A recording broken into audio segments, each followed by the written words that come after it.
Everybody, I'm John Rosengren.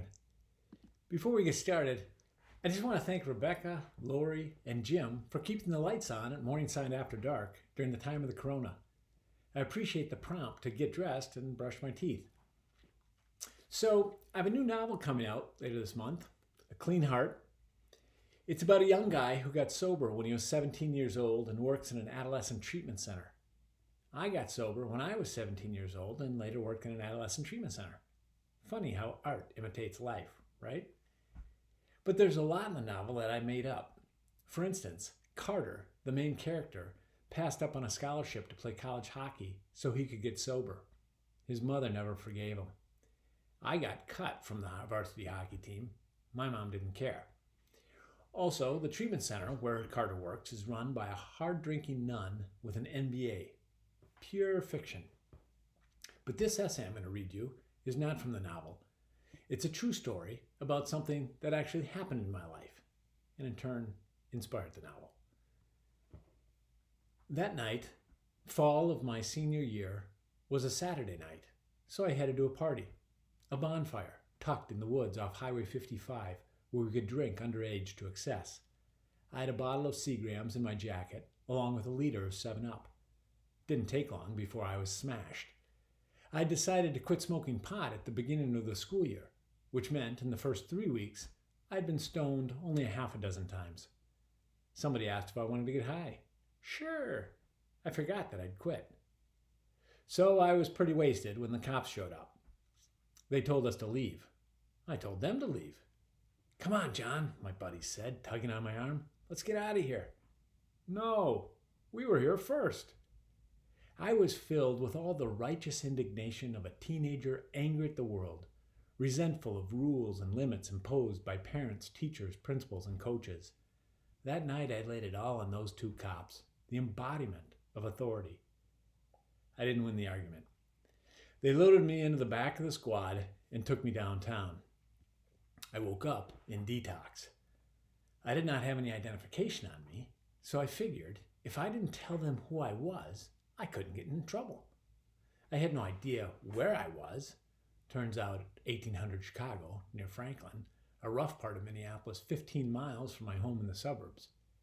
But I plotted, once they tired of talking to me, to slip out, hitchhike back, and sneak into my bed without my parents ever realizing I'd taken a detour home through detox. Such were my delusions. They put me in a small windowless cell. After a while, the staff brought me into the office and tried talking to me again. Don't you think your parents might be worried? I looked at the clock. It was 5:45 a.m. A memory flashed through my mind. A time last summer that we had partied all night and I'd come home at dawn. When I finally walked into the house, expecting to crawl into my bed unnoticed, I found Mom and Dad sitting in the family room. The expression on their faces, a mixture of worry, relief, anger, and bewilderment, suddenly sobered me. I didn't want to put them through that again. I told the staff my name and phone number. Turns out, Mom and Dad were awake and worried. Sometime during the night, Dad had gotten up, noticed the lights still on, checked my bed, and discovered I wasn't home. Shit. I felt awful. Still, I expected them to come pick me up. In the past, when I had gotten into trouble, they had fetched me from the police station or elsewhere. It seemed they were always there to defend me. This time, they surprised me. They didn't bail me out. I was pissed. If they didn't pick me up, I was going to miss 3 days of school. I'd miss a student council meeting. I'd miss work after school. I'd miss seeing my friends. I'd miss getting high. I pleaded with them. But they let me sit. I stayed 4 days in detox. This was not where I had intended to end up when I set out to party with my friends on Saturday night. When they talked in group about the first step of Alcoholics Anonymous, we admitted we were powerless over alcohol, that our lives had become unmanageable. I had a faint understanding that unmanageable meant getting arrested and winding up in detox instead of home in bed. Detox referred me to treatment. There I began to make a deeper connection between my drinking and drugging and the consequences. Rather than continuing to blame others for what happened to me, I began to admit my part and my powerlessness.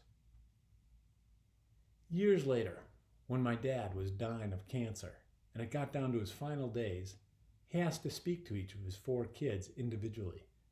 When it came my turn, I entered his room at the University of Minnesota Hospital. He lay in bed, his body weakened, but still strong in spirit. He had prepared an apology.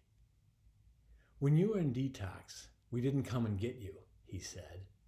"It has always bothered me that I didn't help you out. I want to apologize." I had been clean and sober since that night, September 26, 1981. "Oh, Dad, that was the best thing you could have done for me. You didn't rescue me. You let me face the consequences of my actions. That's the help I needed." I watched relief ease across his face. So often we leave the most important things between us unsaid. I had never known he felt this way, and he had never known how I felt. What if he hadn't been about to die? Moments before we closed the coffin for the final time, I slipped in the last medallion I had received for being sober, at that point, 24 years, to send him with a token of my gratitude. Thanks.